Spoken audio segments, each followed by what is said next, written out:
Hello, welcome to Gardener's World, and welcome back to Longmeadow. And in the week I've been away, the garden has definitely changed. We're now in a new season, that lovely moment as summer fades and autumn is yet to really build up. And September light can be the best of the whole year. It combines elegance and delicacy with a clarity that you don't get at any other time of year. And the crops and the harvest are entering a new phase too, the sweet corn. You can tell when they're ready to harvest because the tassels at the end darken and fall. And then when you open them out, there inside you have the lovely glowing grains of corn. And just boil them till they're ready, a bit of butter, salt and pepper. It's messy, but it's really delicious. Now we've got lots for you today. A full hour-long program, and it will be a full hour for the rest of the series. On today's programme, wildlife champion Kate Bradbury delves into the fascinating and mysterious world of the solitary bee. They literally fly under our radar, but they have the most amazing life cycles, and I'm completely in love with them. Nick Bailey breathes in the heady fragrance of night-scented plants. A particularly special thing about this plant is that the flowers are so white that they glow out of the twilight while at the same time emitting a delicious scent. And I shall be planting some Japanese anemones and adding winter salad crops here in the vegetable garden.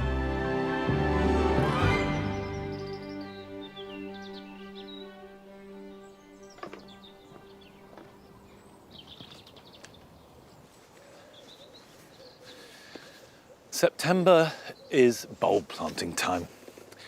And if you're buying bulbs, this is something to get on with. Now this bank has been long grass right through into August and then cut, and I want to cover this with wild daffodils. Narcissus, pseudo-narcissus.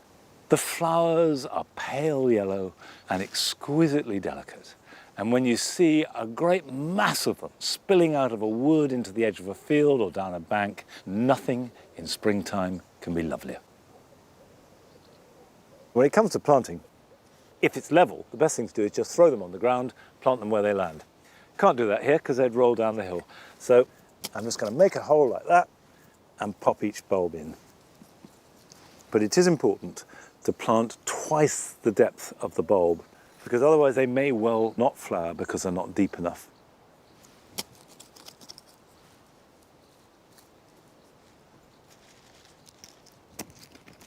Wild daffodils spread by seed as much as by creating new bulbs.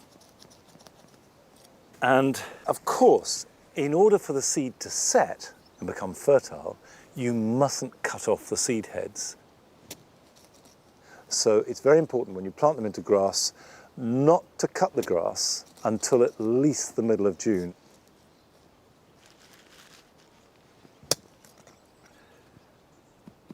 Now this is one of those gardening jobs that is slow. It's going to take a little while to do, and it will take a little while before it looks at its best. So this is about investing into a hopeful and beautiful future. Now, Francis took on an allotment this year, and that's a bit of an investment because there's a lot of weeding and clearing to do before you can even begin, and then you have to set it up. And she spent much of the summer traveling around, looking for inspiration, visiting different types of allotment. But now she's returning to base camp to prepare for the coming season. When I started out on this year's allotment adventure, the first place I visited was the beautiful allotments in Beaumaris on Anglesey. The main reason for my trip was to see how the plot holders coped with growing their produce despite being in a very exposed coastal location. And I discovered that not only did they cope, but they really thrived. What I learned from them, I'm now bringing back home to Kent.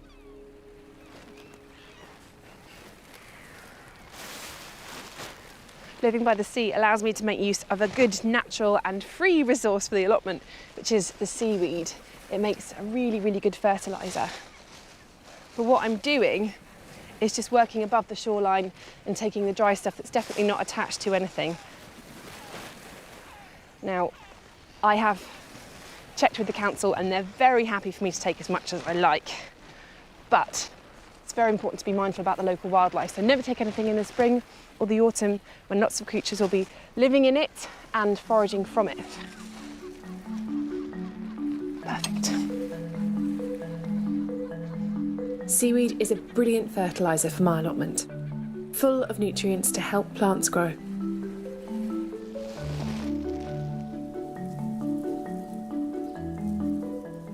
It's got all the main components like magnesium and potassium, but it's also got lots of trace elements like zinc and iron, which are really, really useful to all plant growth.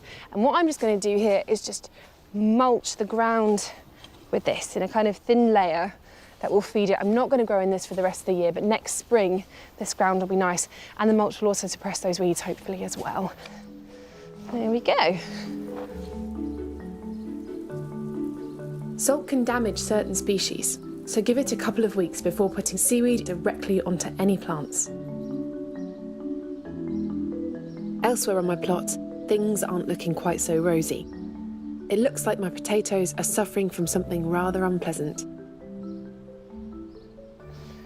My potato plants have all but disappeared over the last few weeks, and looking around at all the other plots, I think it's blight that I have. Although there are lots of different things that can affect them, I'm pretty sure that's what it is. Now the foliage is really, really died back, and what I'm doing is now just harvesting as many potatoes as I can before they completely rot away. Yes, it's a relief to see these are actually all right. The potatoes themselves are completely fine, but oh look, there's a rotten one. You can see it really does affect the ones where it gets in. And because blight is a fungus, blight needs moisture to move around. So any fungus needs moisture to move around. So I think this probably came in about June time. We had a lot of dry weather, which will have weakened the potatoes, and then that rain will have allowed the fungus to set in. But what I did do was plant my tomatoes in the greenhouse because they're in the same family and they're susceptible to the same thing. So they're safe.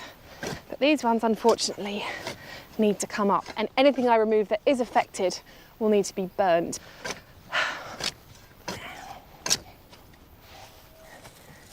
Look at that. Even when things go wrong, it just makes it all worthwhile to dig up something amazing like that. It's kind of like magic. I love this. It's not all bad news, as I now have space in my beds to grow something else.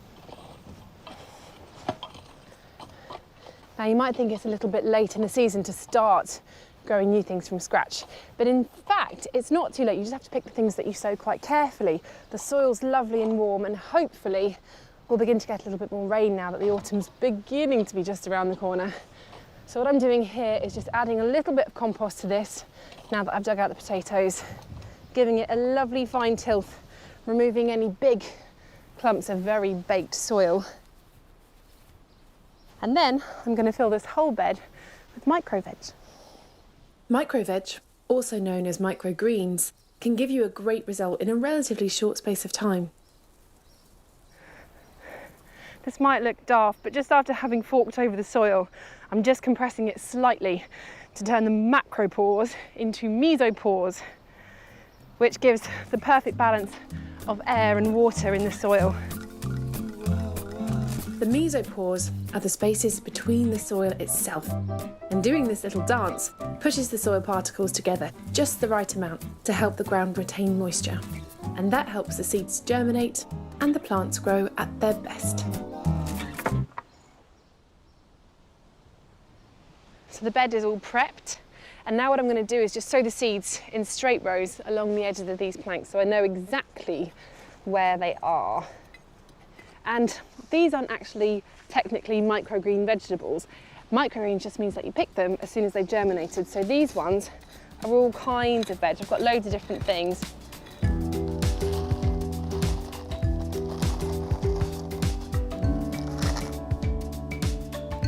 When you're growing micro veg, you can sow a lot more densely than you normally would because they're not going to be competing with each other because they're never going to get too big, and you want to maximise your crop. So it's not a cheap way of growing veg, but it's very nutritious, and it's about all you can do at this time of year. So there we go. That's pea shoots sorted. I've got lots of lovely seeds to sow.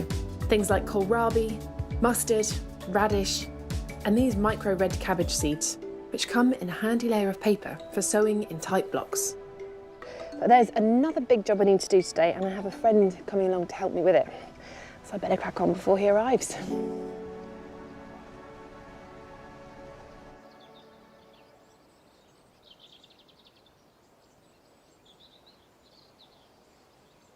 It's nice to see Frances back in her allotment, having travelled the length and breadth of the country getting ideas, and we will be going back there to see who's joining her later on in the programme. And it struck me that she mentioned that it had been really dry down in her corner of Kent. Well, it hasn't been dry here in Herefordshire. In fact, we've had a particularly wet, quite cool summer, and there's been good and bad things. The good is that the flowers have been great and are still going strong. The coneflowers, the echinacea and the rudbeckia I planted a few weeks ago are really hitting their stride, and the borders are still looking fresh well into September. The downside is that we've got more fungal problems in this mild, damp summer. And the worst of it is box blight that has come back to Longmeadow with a vengeance. And it just devastates the hedges. And box is increasingly becoming a really difficult plant to sustain as the climate changes. Come on.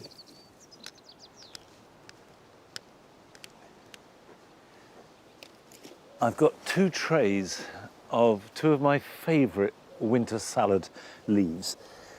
The first is rocket, and this is the annual rocket. It's lovely and peppery, but it is inclined to bolt and set seed if the weather gets very warm. So it's great for growing in autumn and spring, and it will overwinter if it's not too cold. And the other is Mitsuna. This is a Japanese green, also peppery, and this is a cut and come again plant, just like the rocket. So you can either take individual leaves from plants or you can cut the whole thing and it will re-sprout. Just prepare a tilth. And then I've got a board to give me spacing, like that.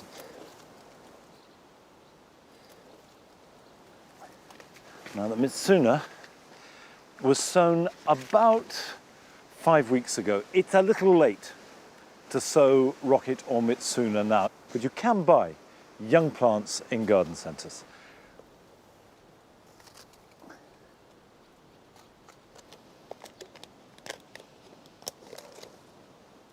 The key thing is don't plant them too close together. Mitsuna is quite a big plant. It can cover an area about a foot or so wide and a foot or so high, so give it room to grow.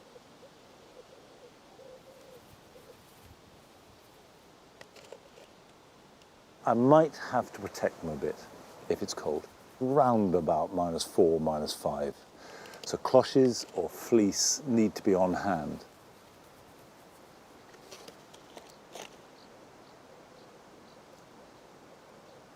That's a double row of Mitsuna.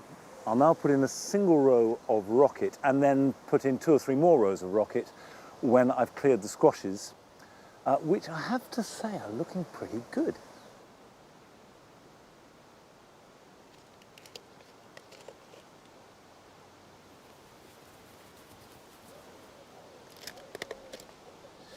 Now, the wildlife author, Kate Bradbury, has written extensively and brilliantly about her observations of wildlife in her garden and on her allotment.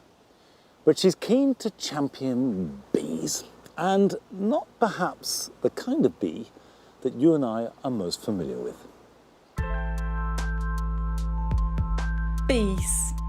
We know they're crucial pollinators, but for me, bees are the most fascinating creatures on the planet. There's around 270 species of bee in the UK. Just one of those is the honeybee. There's 24 species of bumblebee, but the rest, around 250 species, are solitary bees. Most of us don't even know that solitary bees exist. They literally fly under our radar, but they have the most amazing life cycles, and I'm completely in love with them. Unlike honey or bumblebees, solitary bees don't live in colonies. Instead, they spend most of their lives on their own, laying eggs, pollinating plants, and making amazing nests. Around 70% nest underground, like mining bees, but many are cavity nesters, seeking out holes in trees and hollow stems. So my allotment, which is fairly wild, can be a hive of activity.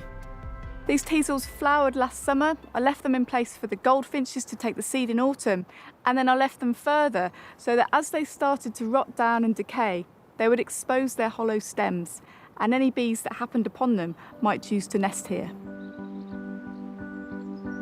Dead branches are a favourite too, and lots of solitary bees seek out all sorts of holes in the wood. The trouble is, in our tidy world, we clear away plants in the autumn and chop down old trees. Which can leave bees a little bit short of homes. But that's where bee hotels can come in.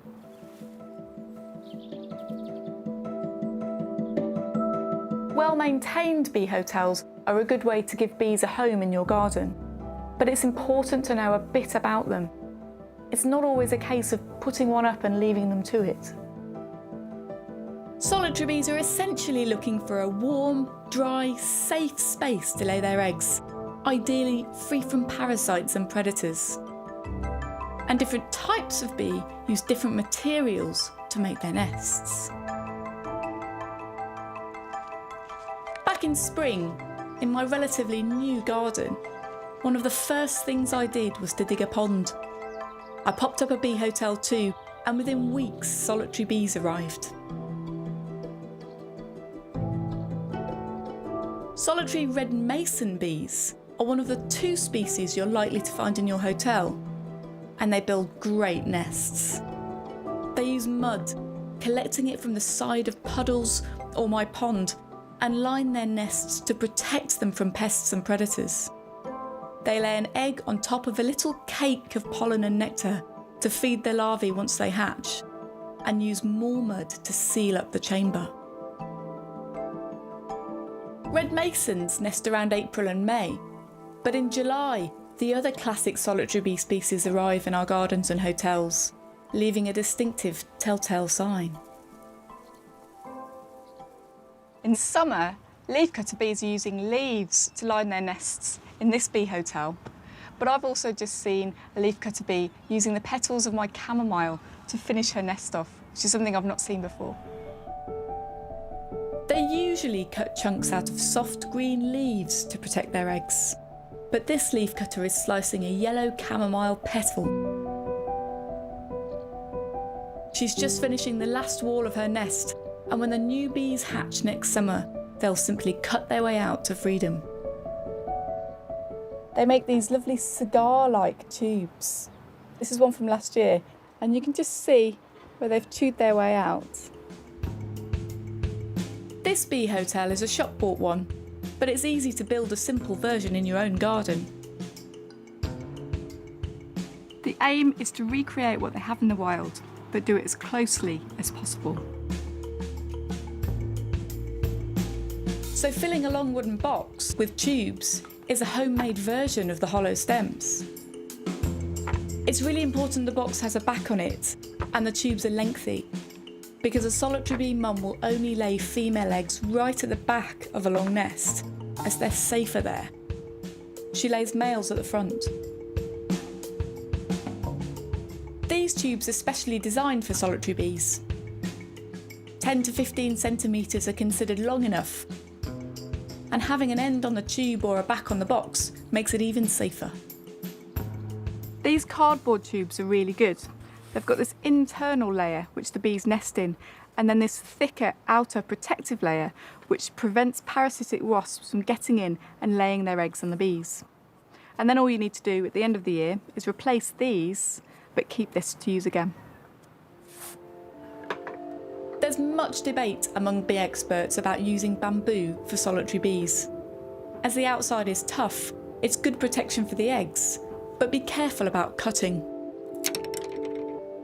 Unlike the cardboard tubes, you can have these dead ends where the leaf nodes were. If you cut them really well, you can make sure they're at the end. This is good news for the bees because it provides an extra layer of protection from parasites at the back. And as bamboo can be sharp, make sure you remove any splinters around the cut edges and check the insides. But to keep your bees really safe, just like the cardboard, you still need to replace these every year. Putting in different diameter tubes will suit different bees. And pack them in tight before attaching the hotel securely to a wall. That way the eggs won't tumble off the pollen. South facing at about head height is the usual advice, so they stay warm and safe from ground predators. Though my leafcutters out the front are nesting at about 1 metre. So once you've got your bee hotel up, the main thing then to do is just keep an eye out for cobwebs forming over the bee hotel and spiders sheltering in the tunnels, because otherwise they will quickly make a meal of all your lovely bees. My hotel goes into a cold shed in the winter to keep it safe from rain and hungry birds.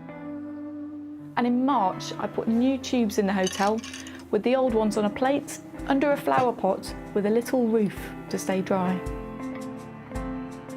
But watching these bees hatching out in spring and flying out of the flower pot is the best thing ever.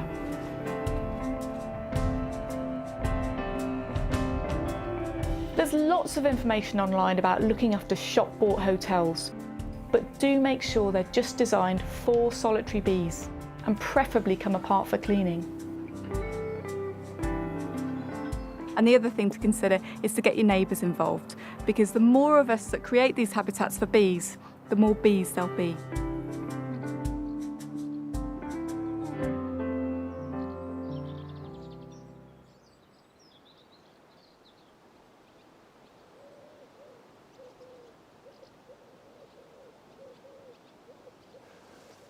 I confess that I am only really beginning to appreciate how fascinating solitary bees are. Honeybees have rather taken the headlines, but solitary bees are so numerous and so important, and we are learning more and more about them all the time.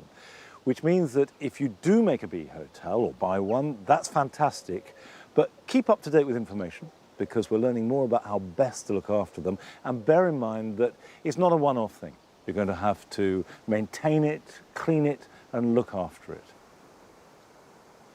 These new borders on the mound are attracting loads of insects, mainly, I have to say, down to the ami. This is Ami visnaga, these rounded umbels of white flower, which bees, hoverflies, flies absolutely love. And they mix in with the Nicotiana alata, which smells fantastic in the evening, the Verbena bonariensis, which butterflies love. But the sunflower was not planted by me. This is a gatecrasher, an intruder. And I have to say, quite a welcome one too. So we'll leave them. And in fact, let them die back, and then the stems may well become a home for a bee or two. Still to come, we go to Dorset to visit a gardener as he prepares to enter his dahlias and giant marrow in the local show. The marrow is the one that I really want to win, because so much love has gone into that marrow. But first we join Nick at Cambridge University Botanic Garden as he selects his favourite plants for their evening fragrance.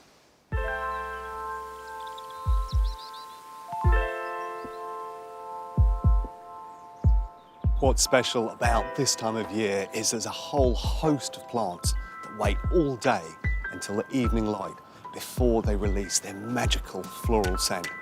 These are the mysterious night-scented plants.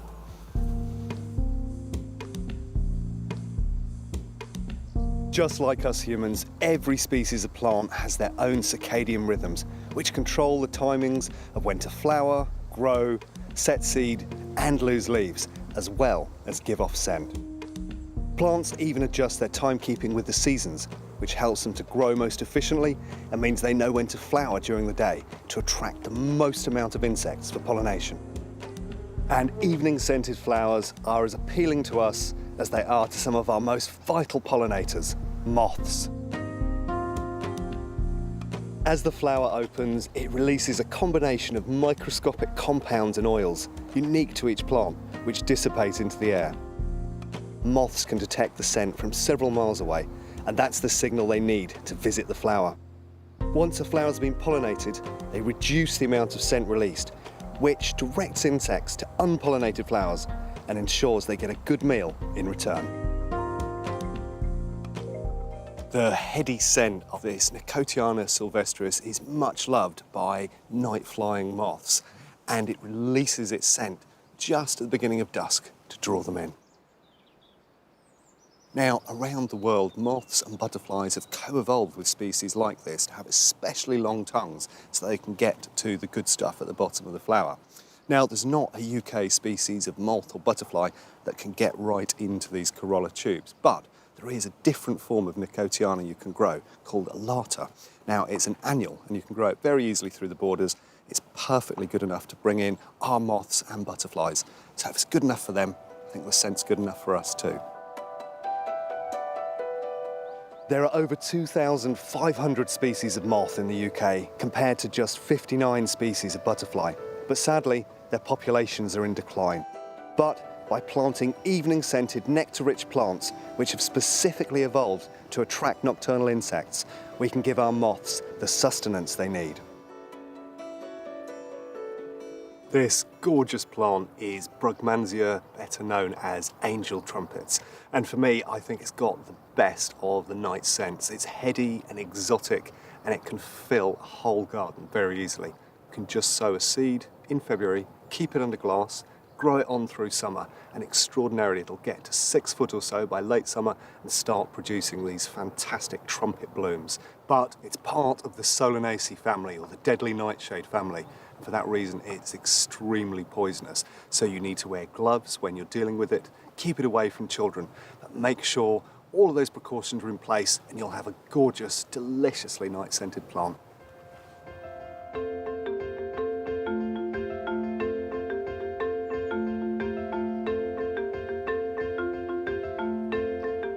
One of the easiest ways to get exquisite night scent into your garden is to grow a jasmine.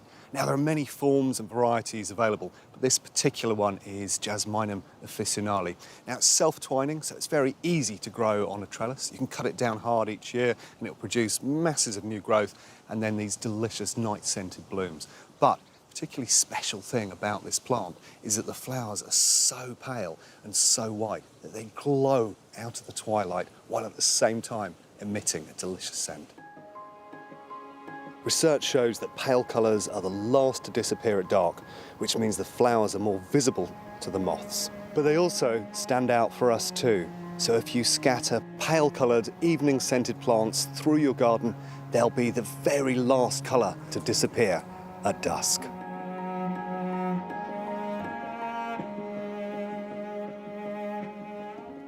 Perhaps the most iconic of all the night-scented plants is this, Anithra biennis, or the evening primrose. Now, it's very easy to grow from seed and does quite well on poor soils. It will also self-seed, so you need to make sure it doesn't spread too widely in your garden. But up here is where the magic happens. So this is the remnants of last night's bloom. It will have stayed open all night and emitted that delicious lemony scent. And then tonight, this is the one that's going to open and bloom through till dawn.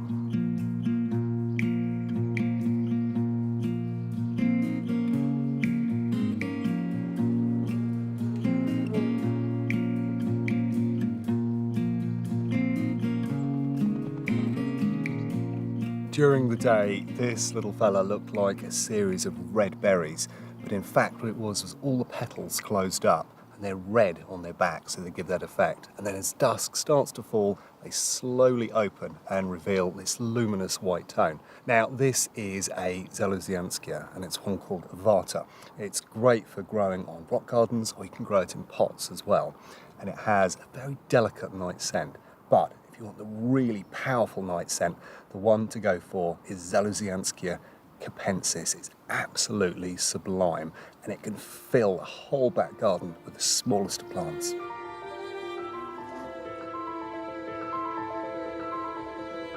As night falls, the evening primrose have finally popped open their beautiful flowers and are releasing scent. So by introducing night-scented plants like this to your garden, you can know that they're both good for you and good for the moths too.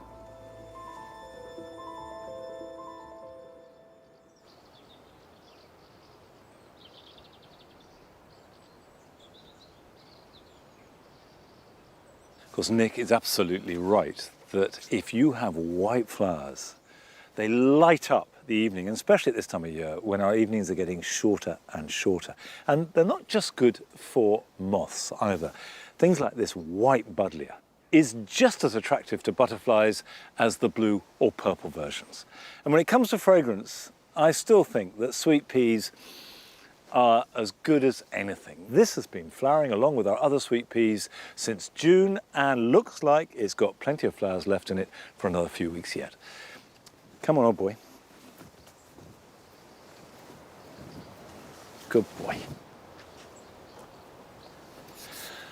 I want to take some cuttings, but these are not soft cuttings or semi-ripe or even hardwood.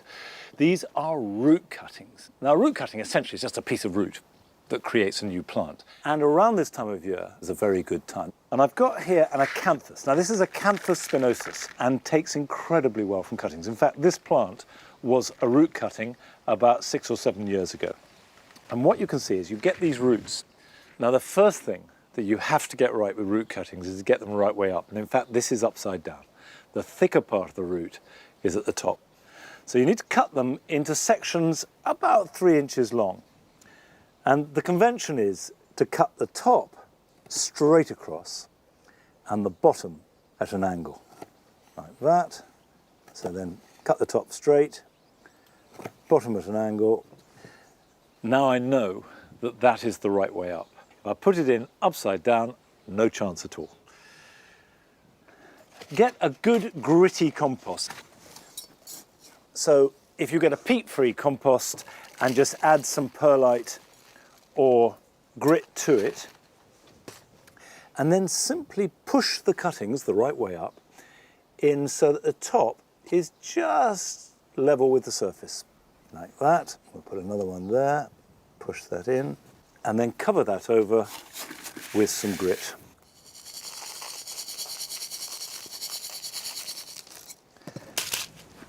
And then that can go into a cold frame or inside a greenhouse. It doesn't have to be heated if you've got it, and leave it over winter. It'll start to show growth next spring, and then each one, when they're showing fresh growth, can be potted up, grown on, planted out next spring, and you've got yourself a nice new little plant. And oriental poppies, for example, do very well like that. Now, if you have a new plant, and I'm going to plant these anemones later on, you can take cuttings before you plant them. Now, one way to do this is divide, but you can also take root cuttings. So I've got Japanese anemones that I'm going to be putting into the garden later.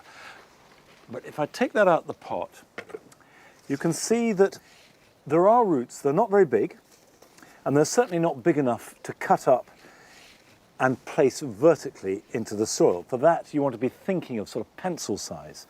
But this type of root here, I can still take root cuttings from. So what I'm looking for are the thickest roots that we've got here. So I'll just cut that like that, and take that, there, and there's another nice bit there, that's good. Now, this time, I'm not going to place these vertically, but horizontally. So I don't need to worry so much about which end is which, but I'm just going to clean them off slightly. And then if I take the roots and just place them on the surface, like that.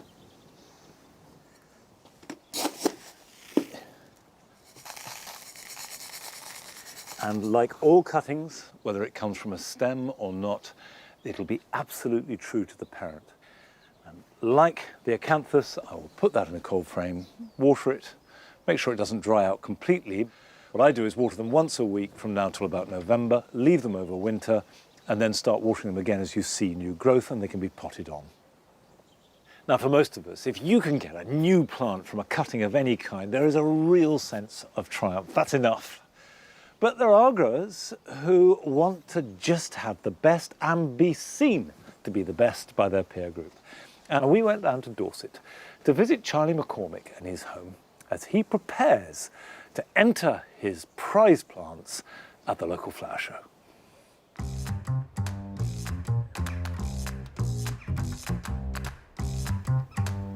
The show bug for me started in New Zealand, growing up on a farm, and my grandparents were big into the showing world, and they got me into showing vegetables and flowers.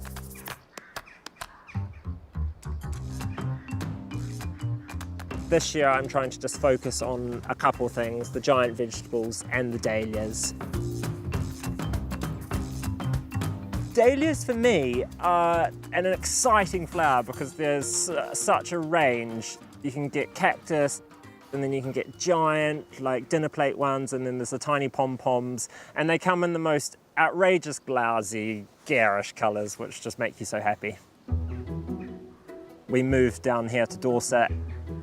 I got involved in the community and I realised there was a Maltplash show, which is basically like living in New Zealand because it's all exactly the same how it works. Sheep, horticulture, floristry, baking, preserves. I've got about 30 entries in this year. I'm going to pick as much as I can. 3 years ago, I decided I wanted to grow more flowers for some crazy reason. So I decided to dig up the lawn. This is Bearberry Pip. It's my first year of growing it, but it definitely needs a cover over it just because the purple varieties tend to fade in the sun, so they lose their true colour around the bottom. I like the colour, so I just grew it this year, and it's great for in the house, but I don't know how well it will do at the show.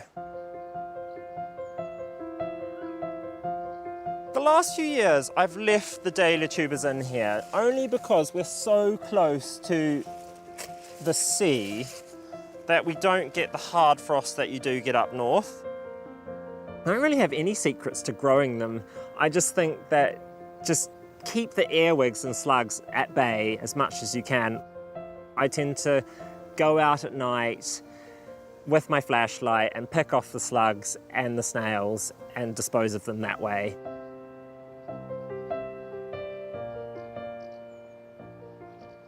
The best time to pick dahlias is in the morning because they are full of water. The earlier you pick them, the more water they've got in their stems.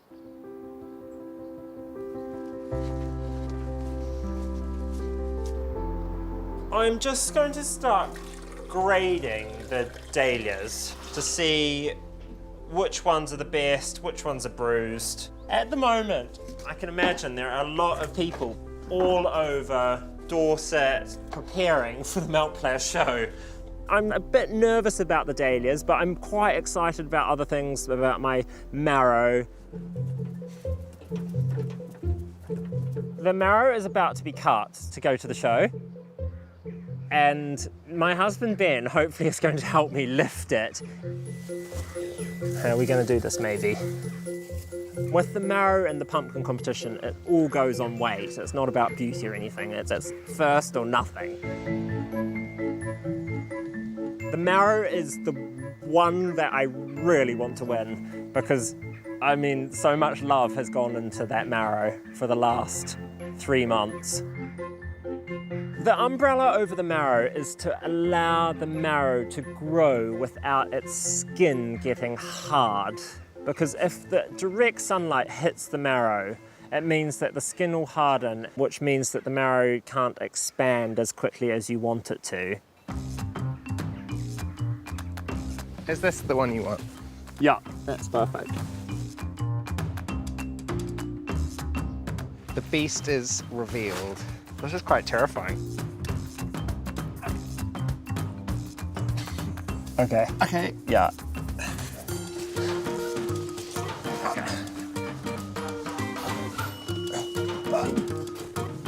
Look at that. That is revolting. Beauty is in the eye of the beholder. I'm feeling pretty mixed about how the show's going to go this year, because I know that there's always quite stiff competition, but I'd be very happy if I got a few prizes. Showing definitely takes me out of my comfort zone. When I arrive at the show, I'm quite a sort of reserved, shy person. But once you're in there and you sort of start chatting to people, you get really revved up. 44.6. What was it last year? Right? Yeah. Good. 15 kilograms heavier than last year. Don't know how I feel about the competition. Fingers crossed about the marrow, but all will be revealed tomorrow.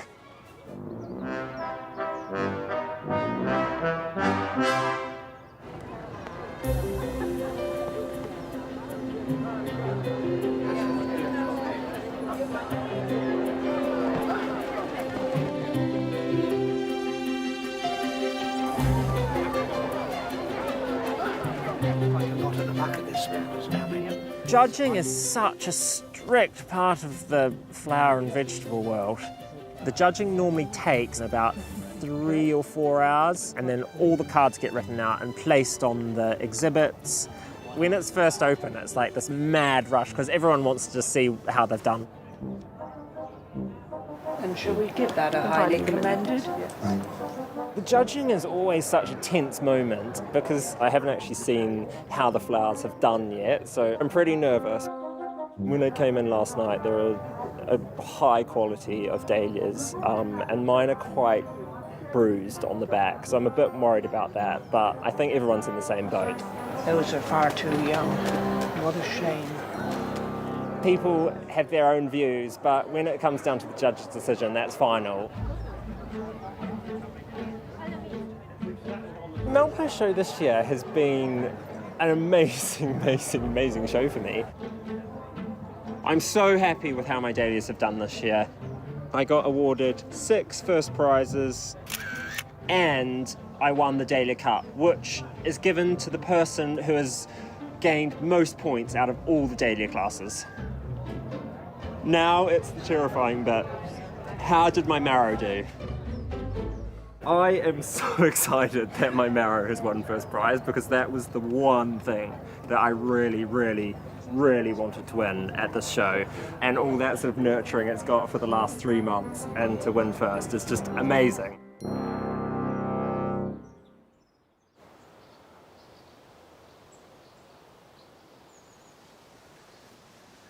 I love a really good village show, but one thing always puzzles me. All that giant veg, when the show's over, what happens to it? Now, these are the Japanese anemones that I took the root cuttings from earlier. It's a variety called Honorine Joubert. And I have another white group there called Whirlwind. They've got slightly more fluffy petals. And I want to pick up this rhythm of the Japanese anemones shining white out of the shade, because this is quite a shady bed and it can get very dry. And Japanese anemones are brilliant plants for dry shade and to give colour from late summer right into autumn. So I'm just going to plant a group in here.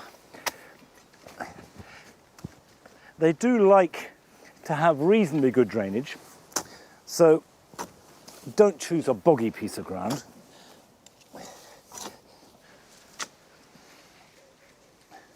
These are a lovely clear white with yellow centre, but you can get Japanese anemones in almost every shade of pink as well. So we'll plant that so it's not sunk below ground level, but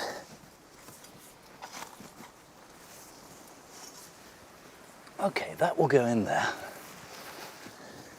Now, I said that this is a plant that is completely happy in dry shade, but that doesn't mean to say that you don't water it in.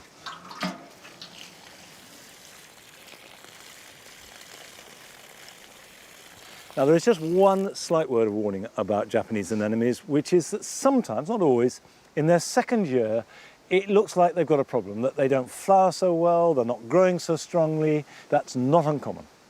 It's just that they take time to get used to their new position. Bear with it. It's nothing that you've done, and then in the year after that, they will be absolutely rip-roaring away and completely happy for years and years. These are very long-lived plants, and they are really good doers. Now, we're returning to Frances on her allotment, where she is expecting a visitor.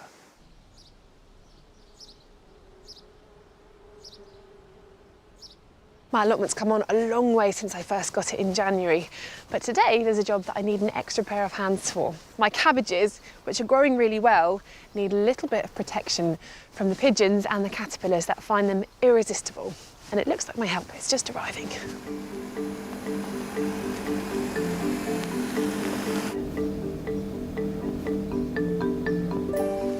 Hope it's up to some hard graft.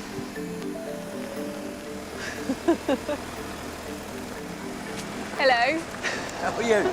I'm good, thank you. How are you? Welcome. A little bit of advice, all right? Next Yeah. time you take on an allotment, just one that maybe's a little bit easier to find. Did you get lost? I got lost. I got lost. Well, come and see it. You've got a list, haven't you? I've got some things that I could do with some help with, yeah? Have you got Loads of tools? I have. I've got loads of tools. Nice. Right, here we go.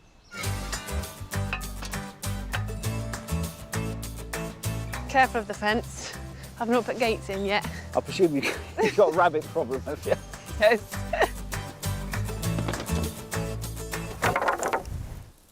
I've got cabbages growing and they're doing all right. Yeah. But I'd like to have something that I can cover to protect them from the butterflies, really. So yeah, some kind of frame. Roughly how big do you want it, mate? 6. I like that. So Don't tell what me you're we're one of gonna those do- people who what we're measures the gonna wood. do, we're gonna do it this big. It'd be brilliant. So if we, just so people might want to have a go at home, what about if we go for about 600? Yeah, So let's do that. 4 of these, and then these will be the corner posts. In general, has it been all right down here? Yeah. Have you met many people down here? Yeah. Yeah, everyone's really friendly. Really friendly. That's one of the keys, isn't it? And also, you know, this sort of, you know, the old boy or the old girl that's been doing it for years, and they've got that local knowledge. Oh, with this, totally. you know, and then you can understand what to grow, what not to grow, and this is just roofing lath. So this is all treated timber. Nice, so that'll be completely good in the outdoors. This sturdy frame might seem extreme to protect a few vegetables. But cabbage white butterflies, or more specifically, their caterpillars, will cause serious damage to plants like cabbage, cauliflowers, nasturtiums, and even turnips. And if those caterpillars get established, you'll have a brassica massacre on your hands. Now the wood is cut and drilled, we're ready to build the frame. So find yourself a lovely flat piece of ground. Let's get those screws. Nice flat piece of ground to work on. You can only work with what you've got, you know? I know. So if we just square those, hold them Yep. tight to the end. There you go. So that's There one. we go. Put that there. Right, so, Coming together. right, then the other side, so if that one comes over there. So this is the sides. There we go. Quite nice, simple framework.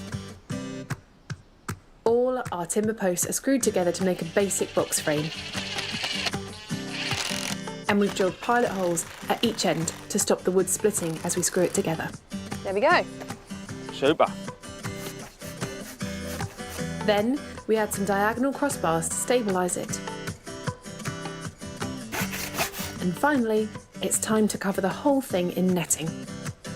It's actually mosquito netting, but I figure that will keep butterflies out nice and easily. Yeah. Unfortunately, it's plastic, and I'm really trying to reduce the plastic I'm using. But this is really hard wearing, and so it should last for many, many years, especially on this lovely solid frame. This fine mesh is ideal, as it will stop the butterflies entering and laying their eggs. And later on, it'll keep off the pigeons.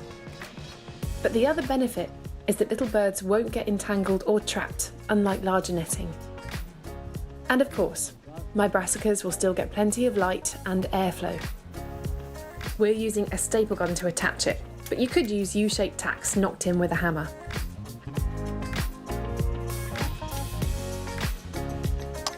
Very cosy. I feel a bit like we're in. I feel like I'm at primary school yeah. suddenly. I Do feel you? like we're in some sort of kids program. Like a puppet show. Yeah. This is wasted as a gardening thing. Cut the right bits off. We put a top on. And just pull that tight along there. That's great, because not only, especially, I think this is good, because it is windy up here, isn't it? It is very windy And up it will here. just stop it going all over the place.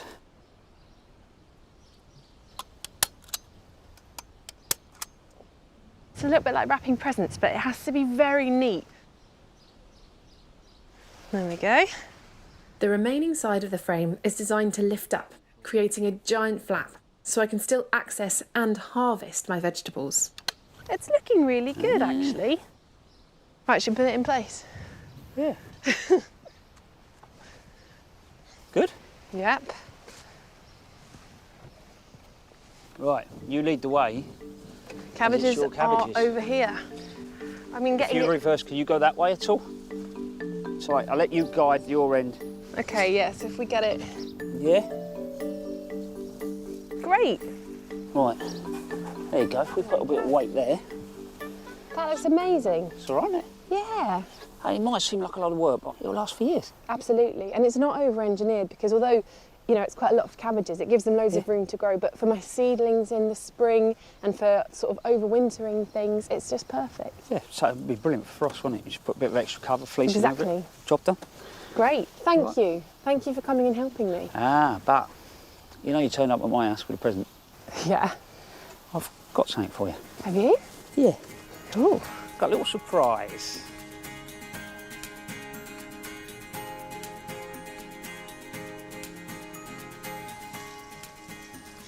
Okay.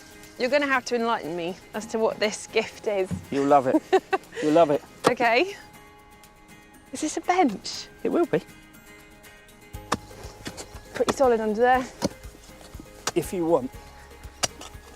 Next time you choose an allotment, I'll come with you. The bench goes in 3 stages. First, we dig some holes to support the base. The legs are made from a sleeper, cut into 3 sections. And for the seat, Adam's used some reclaimed scaffold boards, which are really cheap, but hard wearing. Then we pop it in, level it up, backfill with plenty of earth, and there you have it. Just what I need after a hard day on the allotment. A lovely spot to sit and soak it all in. It's so good.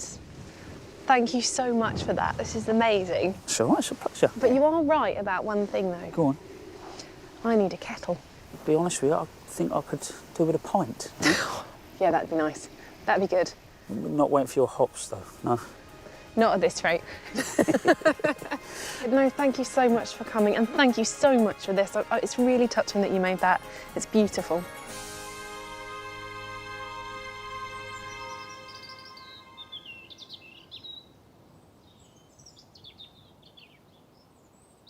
Well, that is a very high-class frame, but useful, really useful for protecting cabbages and brassica and also seedlings next year. But some things need more than just a mesh. They need extra heat and light. And of course, those have to be grown in a greenhouse. Now, certainly this year, the chilies have done much better than they ever would have done outside, and also been growing melons, and they've been really successful. When I went away, they were nowhere near ripe, and I thought it would take maybe another 2 or 3 weeks. But having come back, the whole greenhouse smells opulently of ripe melon. And then this one, which has come away from the parent plant, if I take this out, the smell of that is rich and intense. And more to the point, if I press it, it's soft, which means to me that that is ready for eating. So I think we should try it.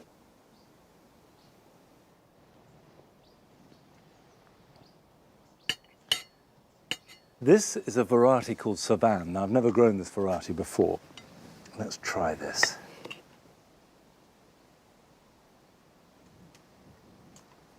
Feels right.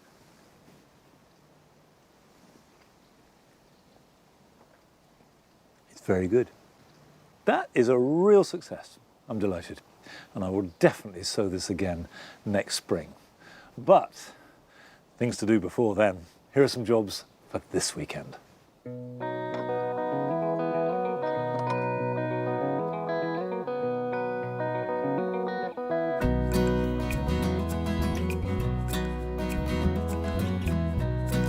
If you have a pond of any kind, now is the time to cut back and remove any decaying or fallen plant material that would otherwise rot down into the water, because this would increase fertility and the chances of more duckweed or algae.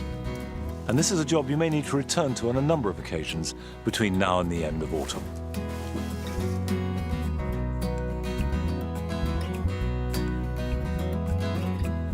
It's a good idea to take Verbena bonariensis cuttings now. Look for nice straight growth without a flowering bud, growing between the stem and a leaf. Remove most of the foliage and insert the cuttings into a very gritty compost. Water them and then keep them misted, either by spraying regularly or putting inside a propagator. They should root over the next few weeks and be ready to pot on and grow outside next spring.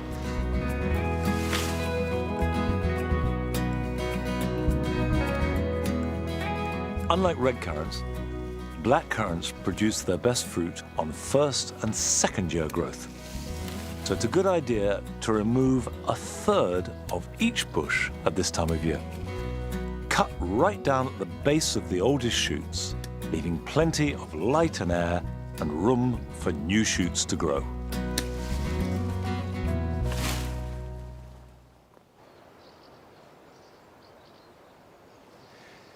You'll often hear people refer to gardens in September as fading, elegantly, and of course they do by and large, but not the jewel garden here at the very heart of Longmeadow.